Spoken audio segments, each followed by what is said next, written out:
नमस्कार, प्रणाम। अजय भोजपुरी। आज फिर एगो हम भोजपुरी की किताब लेकर हुआ सबके सुझाइल बनी। आज एक किताब पर बात हुई। एगो बढ़िया किताब बिया। हमरा देखे से हर भोजपुरिया के, खास करके वर्तमान समय में जब हमनी के अपना जमीन से बहुत दूर बानी जा, ऐसना समय में एक किताब के पढ़ल कहीं ना कहीं सूखा पड़ल होखे और जुगा तनकी सा फुहार पड़ जाए, वैसन महसूस कराई। ऐसन ही किताब है जौना के बारे में आज हम बात करे जा रहल बानी।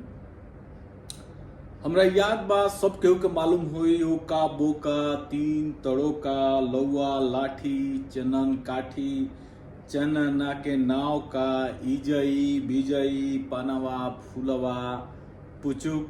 केहू बाबा जी के ढूंढिया पुचुक कहेला, केहू बबुआ के ढूंढिया पुचुक करेला। माने एकरा के अलग अलग तरीका से लोग एकरा में जोड़ जाड़ के सुनावेला।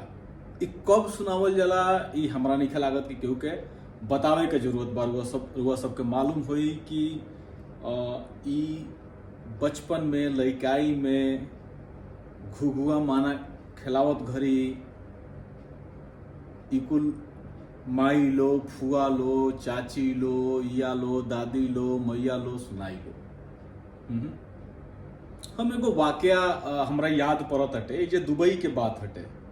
एगो परिवार से मिले हमनी के गई रहनी जा, शायद हम ही रहनी, हम अकेले ही रहनी। और जुगा बात गोरस के निकलल। गोरस माने दूध के बात निकलल।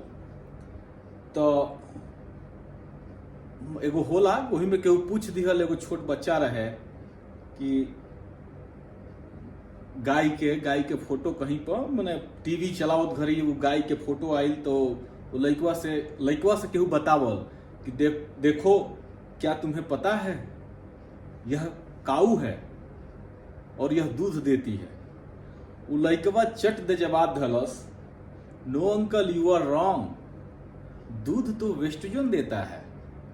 ए जुगा एगो सुपर मार्केट हटे दुबई में, चेन ऑफ सुपर मार्केट बाटे।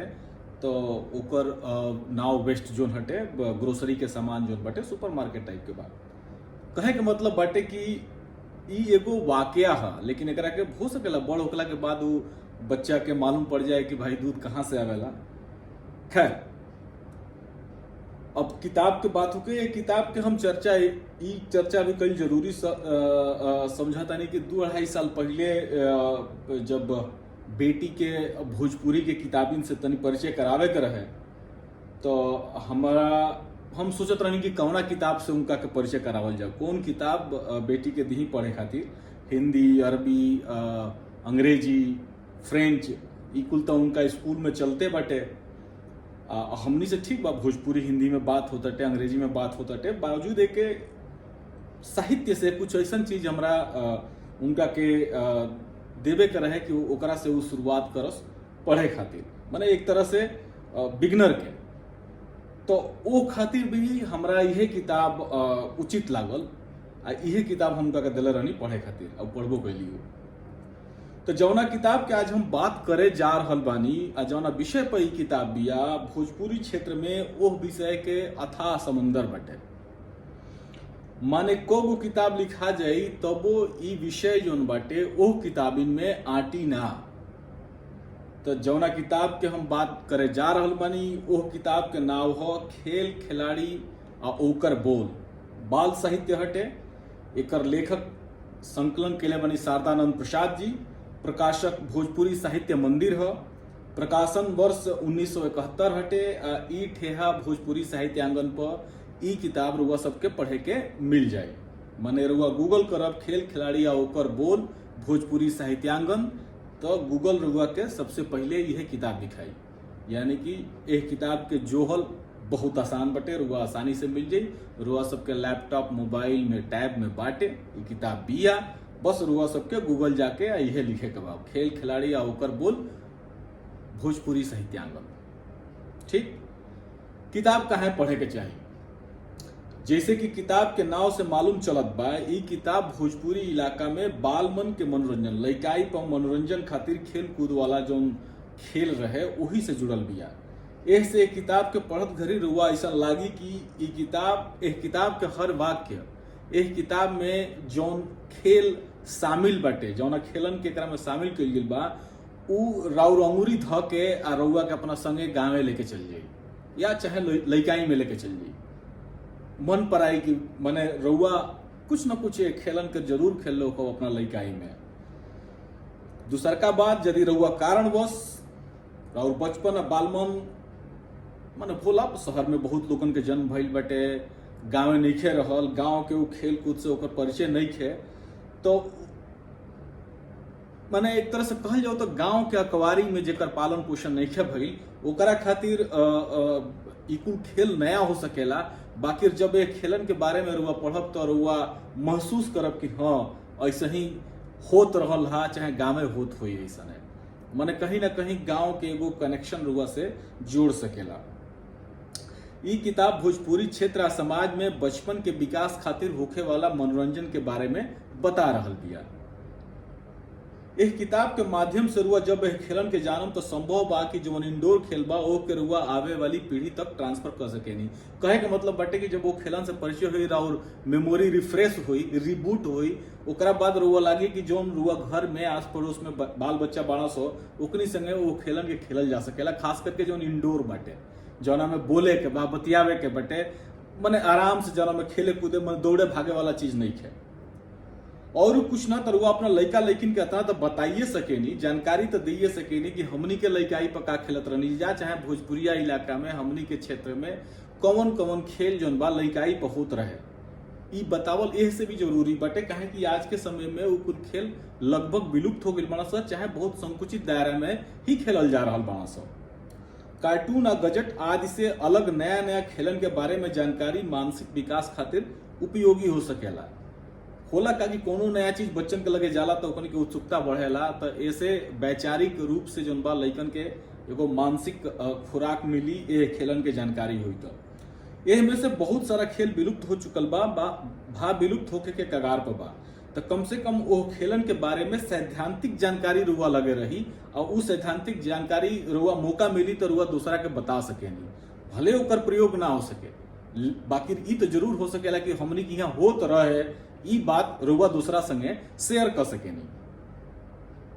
यानी कि ऐसे संरक्षण हो ए खेल के, चाहे भोजपुरी इलाका के जो खेल बा ओकर संरक्षण हो सकेला। किताब में का बा, अब किताब के बारे में बात कल जाओ। किताब लिखनिहार, दाम, छपनिहार आ प्रकाशन वर्ष से परिचय करावत ई पेज बड़ा तरीका से चीजन के रखले बा। लेखक ओ लोगन के ई किताब समर्पित कइले बानी जे लोगन के खेलन के देख के किताब के बुनियाद रखाई बा। यानी कि जे लेखक बटे वो बचपन के लइकन के खेल कूद के देख के ही उनका लागल के किताब के लिखे के चाही और वे किताब के लिखले बने। रुआ सब जब एक किताब के पढ़ब तो ये बात के एहसास हुई कि आखिर ई कुल कहाँ से आइल बा। एहसान मनतनी शीर्षक से लेखक ओ लोगन के धन्यवाद देले बानी जे लोगन के वजह से ई किताब हमनी के सुझाई बिया। यानी कि केकरा माध्यम से ई किताब लिखे के प्रेरणा मिलल, के सहयोगी बनल किताब के लिखे में आदि जानकारी एहसान मानतनी ऐसा शीर्षक से बा। आपन बात में लेखक भोजपुरी क्षेत्र के बारे में एगो पैरा लिख के भोजपुरी के भूगोल के बतावतनी। एह पैरा के बाद लेखक अपना पूरा बात खेल से होखे वाला शारीरिक, मानसिक, वैचारिक विकास के बारे में बता रहल बानी। भाषा आ साहित्य के लेके एह कुल के का जरूरत बाटे वो सारा चीजन के लेखक बता रहल बानी आपन बात में। आपन बात बड़ा बढ़िया से लिखाइल बाटे। आज जब ओके पढ़ब रहुआ तो लागी कि कहीं ना कहीं रुआ अपना बचपन में जा रहल बानी। मने लेखक वही भाव के रखले बड़े, सोचा जौना भाव के वजह से लेखक के ई किताब लिखे के पड़ल रहा। किताब के अगला हिस्सा में किताब के लेखक भोजपुरी के सुप्रसिद्ध आ विख्यात साहित्यकार शारदानंद प्रसाद जी के परिचय बे। यानी कि जे किताब के लिखले बा शारदानंद प्रसाद जी, वहाँ के परिचय बड़ा संक्षेप में एक किताब के एक पेज पर दिहल बाटे। ई शारदानंद प्रसाद जी उहे के हैं जेकरा खूंट के लोग, जेकरा घर के लोग, चाहे घर परिवार के लोग जौन बा भोजपुरी साहित्यांगन चला रहल बाटे।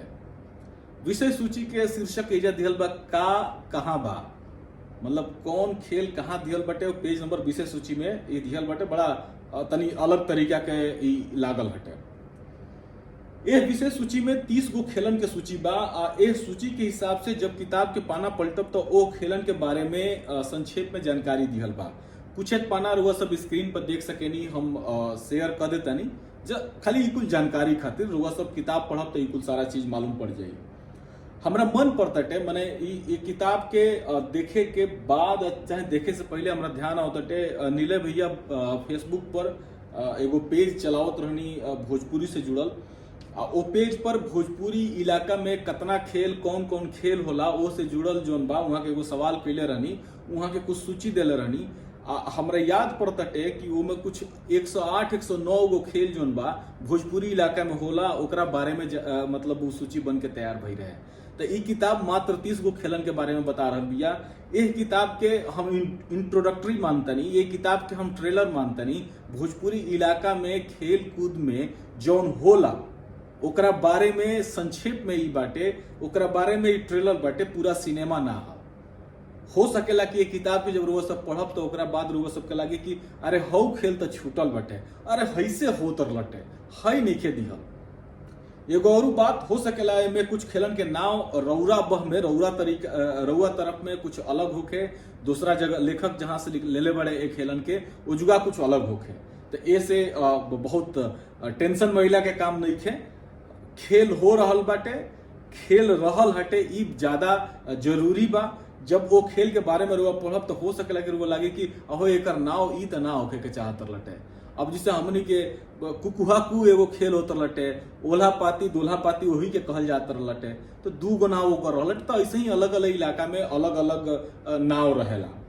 एगो बात और ध्यान रहे एकर मूल्यांकन रुआ खुद करब कि ऐसा लागत नहीं है कि ये किताब के पढ़ला के बाद माने ई मनोवैज्ञानिक असर एक किताब के ही हो सकेला कि जब रुआ ये किताब के पढ़ब, जब वो चीज खेलन के बारे में पढ़ब, ओकरा बारे में विस्तार से जब रुआ जानकारी लेब तो रुआ कहीं ना कहीं अपन लइकाई अपन बालपन मन पड़े लगी। एकरा अलावा रुआ उहो खेल ध्यान में आवे लगी जौना के बारे में ई किताब में बात नहीं खे भई। तो ई एगो अच्छा एगो अभ्यास हुई, दिमागी कसरत हुई।